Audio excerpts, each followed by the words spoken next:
Le piège de la réflexion. Si tu as tendance à beaucoup planifier et à réfléchir à toutes les étapes pour atteindre un objectif, je vais te dire tout de suite, c'est une mauvaise habitude. Alors c'est normal de faire, enfin c'est normal. Pour la plupart des gens, c'est normal de faire ça parce que en fait, on essaye de, de trouver la meilleure solution possible et on cherche surtout on cherche la sécurité. On veut surtout ne pas se tromper. Donc notre cerveau, il va imaginer toutes les solutions possibles, toutes les possibilités. Et on va vouloir sélectionner la meilleure, la plus optimale, la plus efficace, celle qui va réellement nous faire atteindre notre objectif. Et le problème, c'est que quand on fait ça, on imagine toutes les possibilités, donc on voit toutes les solutions, mais on voit aussi toutes les possibilités d'échec. On a peur de se tromper, on a peur de l'échec.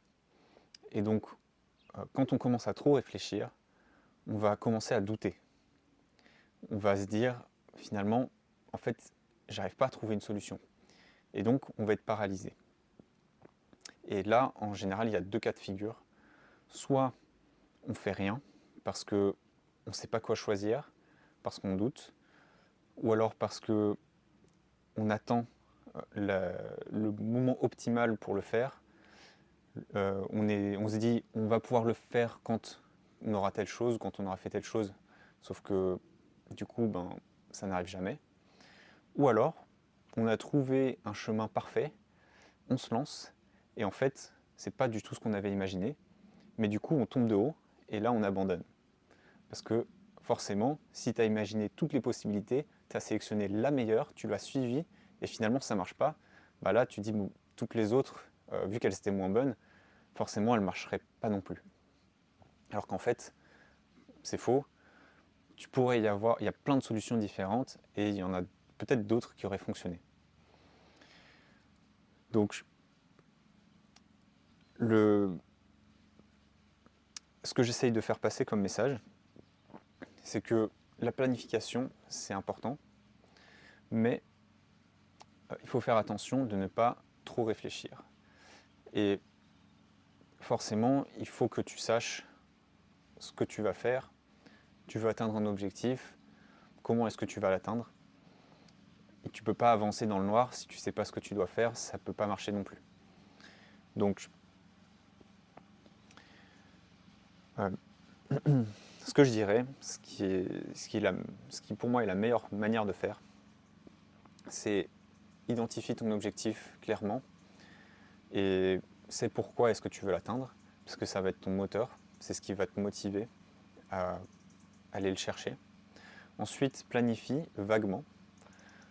Donc, ne va pas dans le détail. Vraiment juste, tu dis, ok, il y a telle ou telle étape, peut-être maximum 3 ou 4 étapes, 5 allez, si on veut. Mais vraiment sans aller dans le détail.